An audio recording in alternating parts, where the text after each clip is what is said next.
tá? Então, assim, temos um projeto de trabalho, organizamos, né, as linhas gerais desse trabalho, porque, na verdade, ele vai se concretizar lá na sala de aula junto com as crianças, mas tem algumas linhas gerais, né? Então, por que a gente tem que apresentar a gestão da escola? Porque a direção e a coordenação pedagógica são profissionais muito importantes, porque é deles que vai depender, por exemplo, aceitar que o trabalho seja feito na escola. Se a direção ou a coordenação pedagógica disser que não aceitam, vai ficar muito difícil que seja feito, né? Por quê? Porque exige toda uma construção, uma operacionalização, né, da estrutura da escola para a gente poder entrar. Pelo menos ter um dia, né, um turno, ou uma tarde, ou uma manhã, para trabalhar com as crianças, né? Então, se não tiver o apoio da gestão, a gente não consegue fazer o trabalho.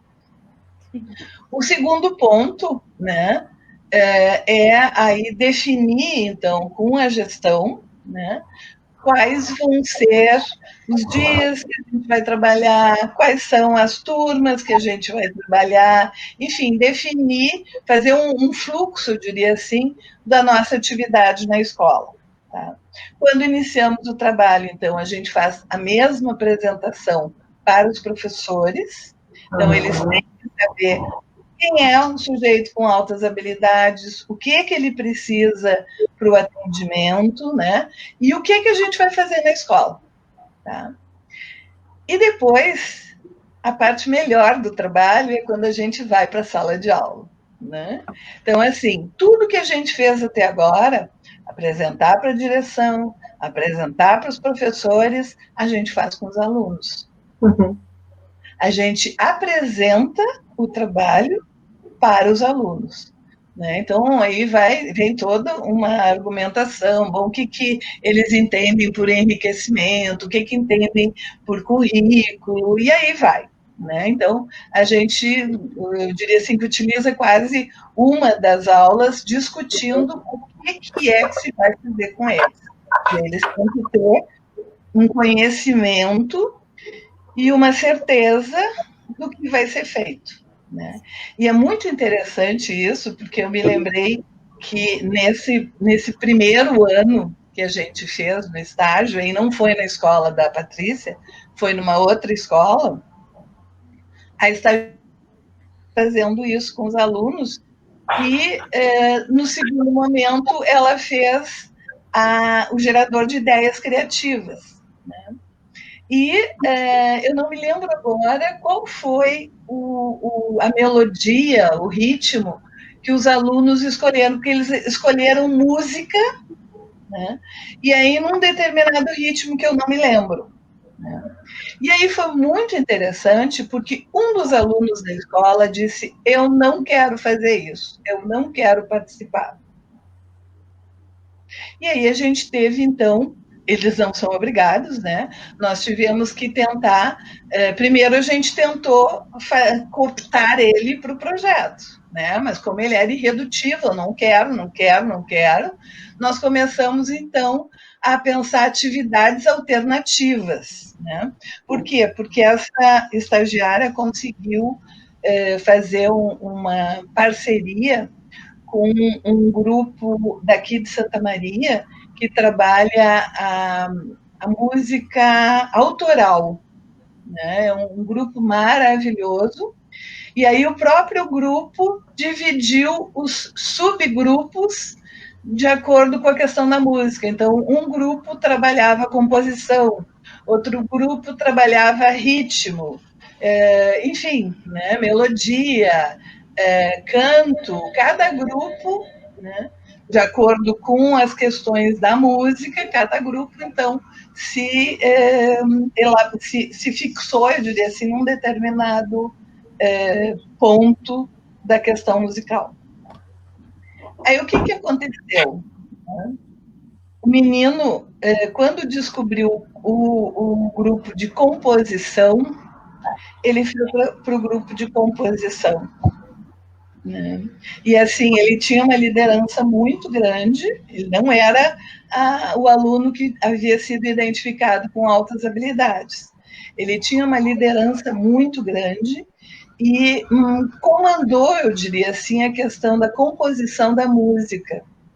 Então, assim, um grupo fez a música, e aí ele adorou, porque ele fez a música, a letra da música, os outros autores, né, do grupo trabalharam melodia, composição, enfim. E no fim da atividade, eles juntaram todos eles, né, compuseram uma música, né, e essa música ficou gravada.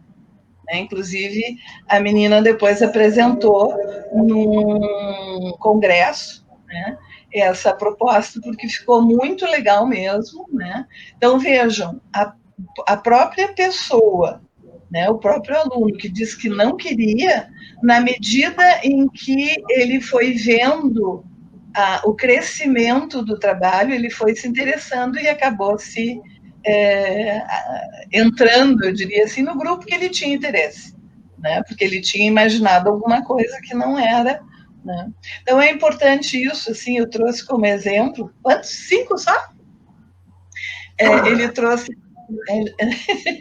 Eu disse que se me deixa, eu falo até as 10 da noite. Então, ele trouxe, eu trouxe esse exemplo para verem que, na verdade, a atividade de enriquecimento ela é tão gratificante, né, para alunos e também para o professor, né, que no fim há uma relação, uma interação bastante intensa. Né? Quando a Karina falou no início, disse que o enriquecimento intracurricular é um bicho-papão, né? A gente não sabe direito como fazer e o que fazer. Né? E, na verdade, no início acontece isso. Né? Essa dificuldade de haver essa interação, né, entre os dois, são 2 professores na sala de aula, né? Então a interação desses 2 professores, ela não flui naturalmente, né? Mas na medida em que a atividade vai se constituindo, ela vai se construindo, né? Os professores também vão, aqueles que estavam mais fora, né, acabam entrando na atividade. E é uma coisa muito engraçada, porque uma professora de uma outra escola, avaliando o projeto, ela me disse: Nara, hoje eu não consigo dar uma aula diferente, porque eles me pedem. Né? Então, os próprios alunos pediam para ela, independente de que a gente trabalhava um dia só, eles pediam a ela que ela fizesse da mesma forma como a gente trabalhava. Né? Tá, então vamos lá, a gente aprendeu, né? O que nós estamos ainda aprendendo e construindo, né? Que é essa proposta de enriquecimento intracurricular, ela rompe com aquela estrutura tradicional de sala de aula. Uhum.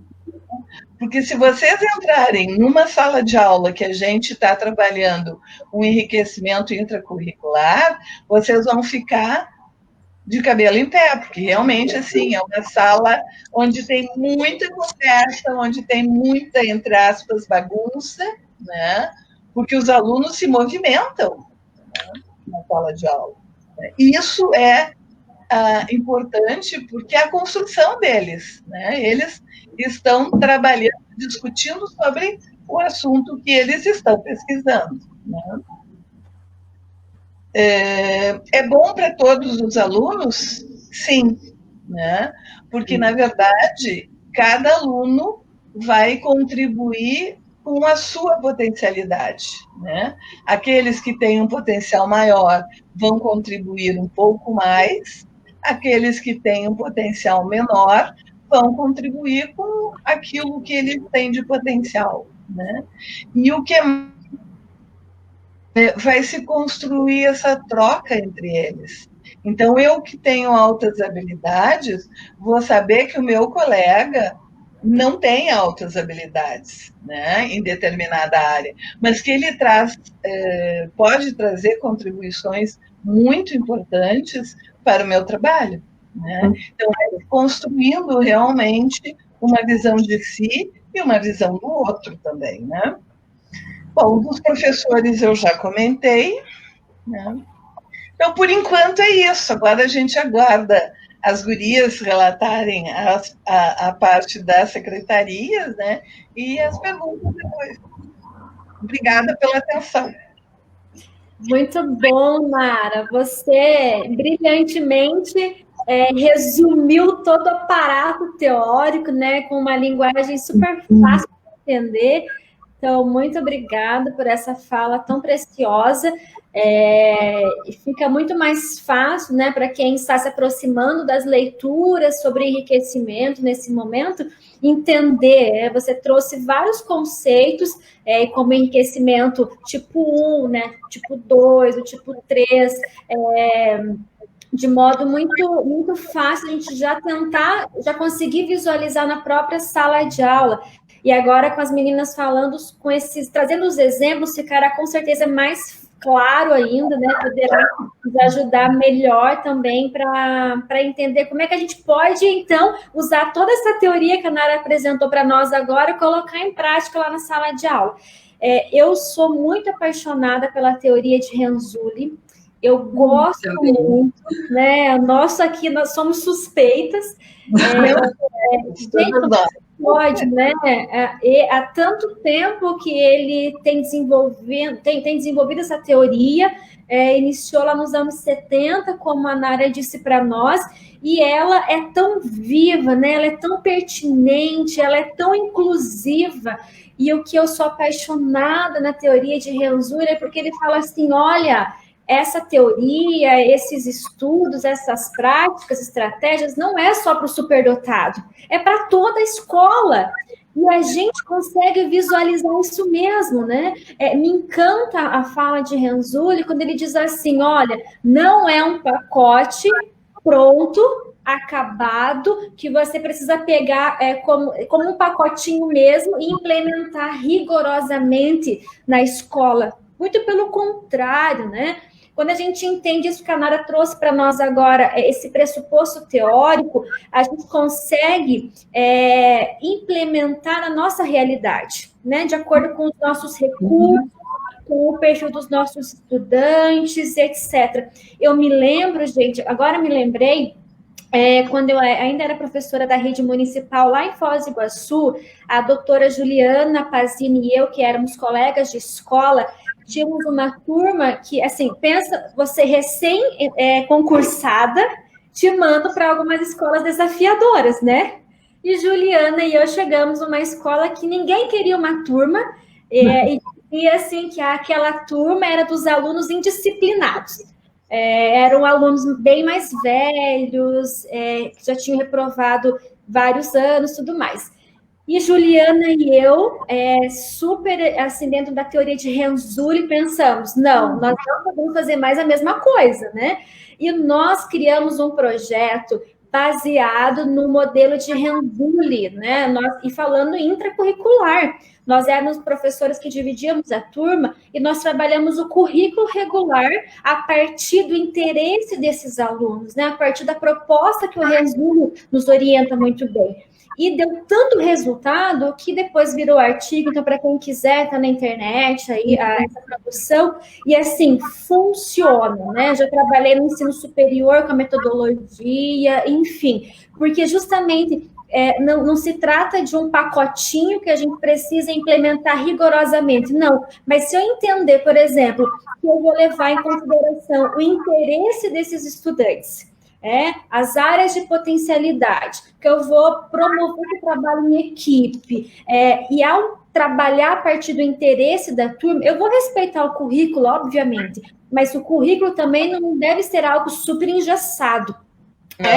ele precisa trazer uma flexibilidade. Eu, como professora, preciso também ter essa percepção. Então, a gente, partindo do interesse, você consegue motivar essa turma, porque faz sentido, né? Traz significado para esses estudantes. Então, o engajamento deles para com as aulas, para com os trabalhos, é muito maior. E uma vez que a gente é picado por esse bichinho do enriquecimento, nunca mais a gente é a mesma, né? Então... Eu gostaria de só apontar uma coisa que eu acabei esquecendo, mas tu falasse agora. Não é qualquer professor também que pode fazer esse tipo de trabalho, né? Porque tu tem que aprender a conviver com desafio também, né? Tu chega lá na tua sala de aula com tudo prontinho, tá tudo já dentro daquele quadradinho, né? O professor que vai entrar na sala de aula para fazer uma proposta de enriquecimento intradisciplinar, ele não pode ser um professor engessado. Ele tem que ser um professor extremamente flexível, extremamente desafiador, né, no sentido de trazer propostas desafiadoras, então criativo no caso, né, e saber conviver com a frustração, porque nem sempre, né, nesse momento a gente vai se sentir cômoda, né? Vão haver muitos momentos em que a gente vai se sentir muito intranquila, né? E aí a gente vai ter que dizer, não, agora eu não sei isso, vamos procurar, né? Então, não é todo professor. Porque a gente está falando agora e parece que é uma coisa que pode ser extensiva a toda a escola, a todas as turmas e a todos os professores. Então, a gente tem que ter um pouco de cuidado, pelo menos na nossa estrutura educacional. Pode ser que lá na Penzulli, a norte-americana, funcione, né, com toda a escola e com todo mundo. Aqui eu não sei, não. A gente tem muitas dificuldades, né, Cris? Então, professoras Patrícia e Carol, conte para nós um pouco sobre essa prática, que estamos bem curiosos também. Então, tá. Eu vou dizer que, na verdade, apesar de eu sou educadora especial, fiz a faculdade aqui em Santa Maria, né? Tive a Soraya, foi minha professora, depois tive o prazer de conhecer a Nara Tati Negrini, que também foram nos, né, contaminando com esse bichinho do enriquecimento curricular, né? E o que eu quero dizer com isso, que, na verdade, a gente talvez não tenha tido na formação, mas isso não faz com que a gente não vá fazer isso na prática, né? A gente foi atrás, a Nara que começou todo esse trabalho de enriquecimento curricular na escola que eu trabalhava, que se der tempo, depois eu vou dar falar um pouquinho da minha experiência. Mas o que a gente traz aqui hoje, que foi a proposta, então, da Nara, para a gente vir falar com vocês hoje? No início, nós temos aqui na nossa rede municipal de Santa Maria, nós temos um programa chamado PRONLA, que é um programa municipal, que se chama Programa Municipal de Letramento e Alfabetização, e que são para os professores dos anos iniciais. E também temos, junto a esse PRONLA, nós temos um Entrelaçando Saberes Campo, que são professores da Escola do Campo. E o que acontece? Esse programa, na verdade, ele iniciou lá em 2019. E como que ele funciona? São 15 articuladores, que esses articuladores são professores da nossa rede, alguns atuam em sala de aula, outros atuam na coordenação, são diretores, também temos educadores especiais nesse grupo. Então, esse grupo é um grupo que eles vão ser os multiplicadores. Então, eu sou uma articuladora, a Carol também faz parte, também é articuladora do PRONLA. Nós nos reunimos semanalmente para conversar e discutir algumas temáticas. E aí, essas temáticas a gente discute, tanto a questão teórica quanto a questão prática, como a gente pode pensar essa temática para a gente desenvolver com os nossos professores. Mas aí, o que acontece? Mensalmente, né, antes da pandemia, nós tínhamos um dia do mês, um dia não letivo, mas um dia de trabalho, ou seja, a rede parava para fazer formação aos seus professores. Então, cada articulador tinha uma turma de 25 a 30 professores da rede, né? Professores de primeiro, segundo, terceiro, quarto e quinto, e algumas turmas tinham professor de pré-escola também. E a gente discutia nesse mês uma temática. A ideia era o quê? Otimizar os processos formativos desse professor, a fim de que ele possa fomentar os saberes dele, né? Repensar nos fazeres e o protagonismo dos nossos professores. Era muito legal porque a gente trabalhava tanto, não é, né? Bem legal porque a gente trabalha, é o que eu falo antes da pandemia, né?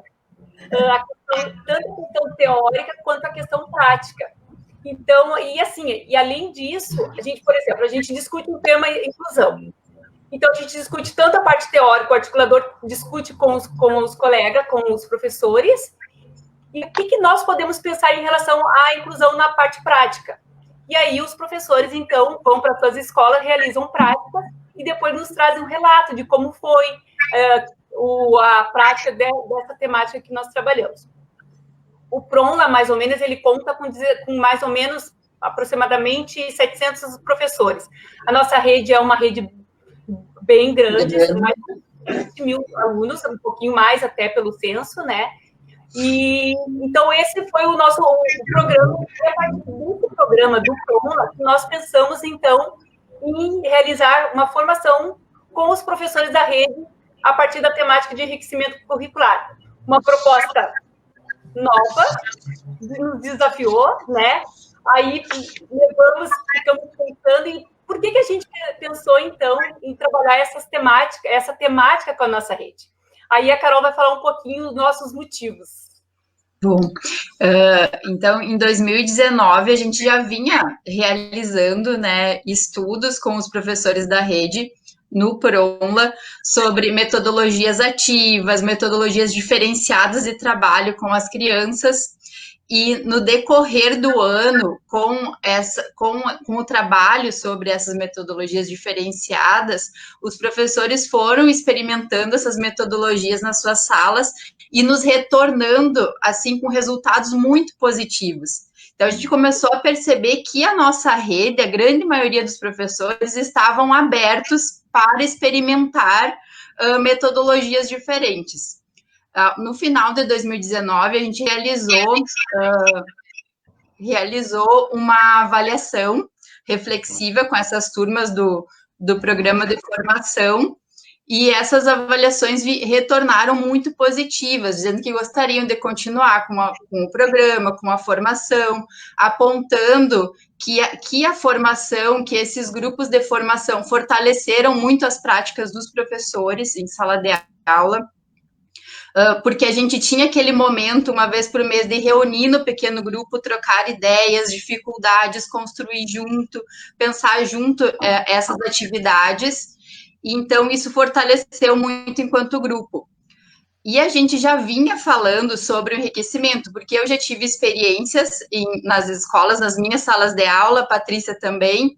Então, a gente já vinha falando, olha, talvez o enriquecimento seja uma alternativa legal para a nossa rede. Então, a partir dessas avaliações positivas do que a gente vinha discutindo, a gente se reuniu com a coordenação do PRONLA, que é a professora Cláudia Basualdo, e a gente pensou, de acordo com as temáticas que as professoras levantaram, com as avaliações positivas, indicando essa abertura da rede para experimentar metodologias diferentes, a gente pensou, vamos lançar, então, essa possibilidade, né, esse desafio de estudarmos mais um pouco sobre o enriquecimento curricular.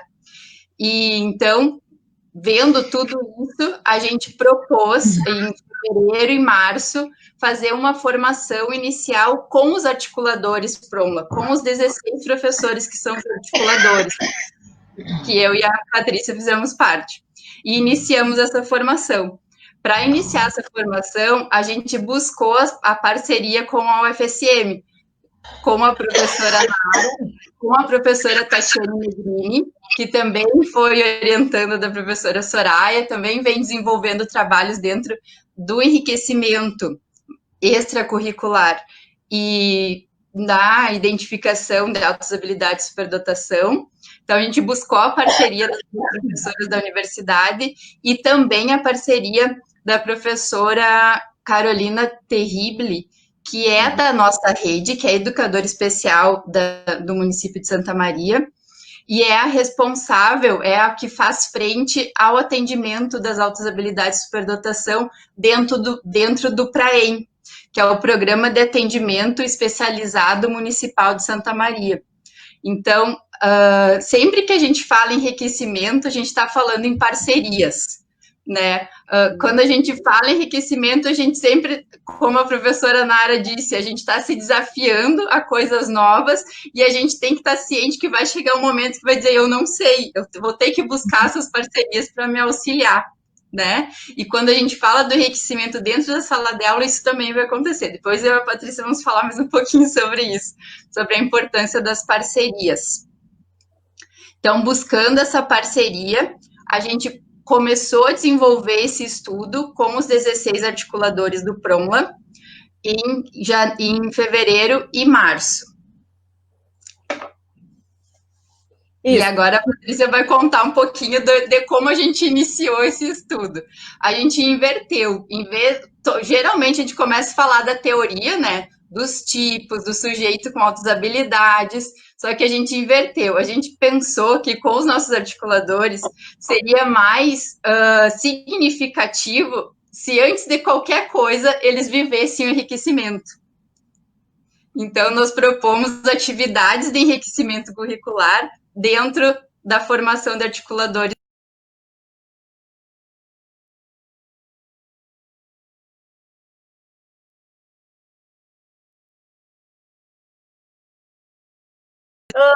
Formadores daqueles articuladores. Então, a gente se reuniu ali, o grupo, a Tati, a Profinara, as duas Caróis, como a gente brinca, né? Vamos pensar, então, o que nós vamos fazer, então, para trabalhar com os professores.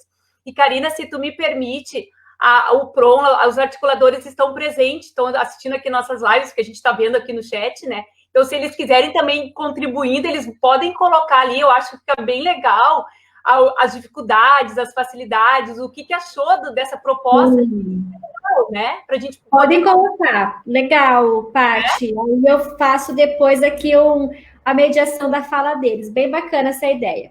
Pessoal, então, se manifeste. E tem também, a gente vê que tem a Prof. Giana, a Prof. Vera, que também participaram, eu acho que um pouquinho com a Nara lá na escola também, a experiência que a Nara trouxe. Então, as gurias também têm, o pessoal da rede também está participando aqui. Então, se elas pudessem também contribuindo, eu acho que fica bem legal a nossa conversa. Bem legal. Então, vamos, então, efetivamente, iniciar a nossa formação com os nossos articuladores. Primeiro momento, a gente fez uma explosão de ideias, que a gente ama fazer explosão de ideias. E a proposta era o que eles entendiam para o enriquecimento curricular. Surgiu até a questão de ser rico, né? Porque enriquecimento, eu falava rico. Era uma muito rico. Muito rico.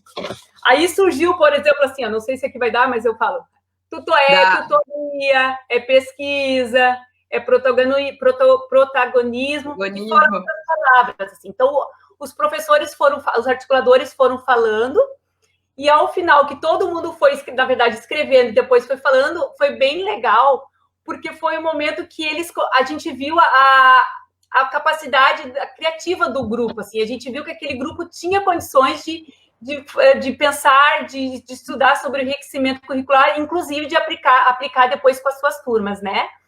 E foi de sair da caixa, né? Sair da caixa. E é legal porque, assim, a gente não chegou, nós não falamos isso, a gente falou, vocês agora têm que escrever essas palavras e depois cada um vai apresentar a sua palavra. Aí cada um que ia apresentando a sua palavra já ia articulando com o do colega. Então, na verdade, a explosão de ideias virou uma teia de ideias, que era também o nosso objetivo. Então, a partir desse primeiro momento, nós recolhemos essas ideias, voltamos para o nosso grupo ali, eu, a Nara, a Tati e as duas Caróis, né? Como a gente disse.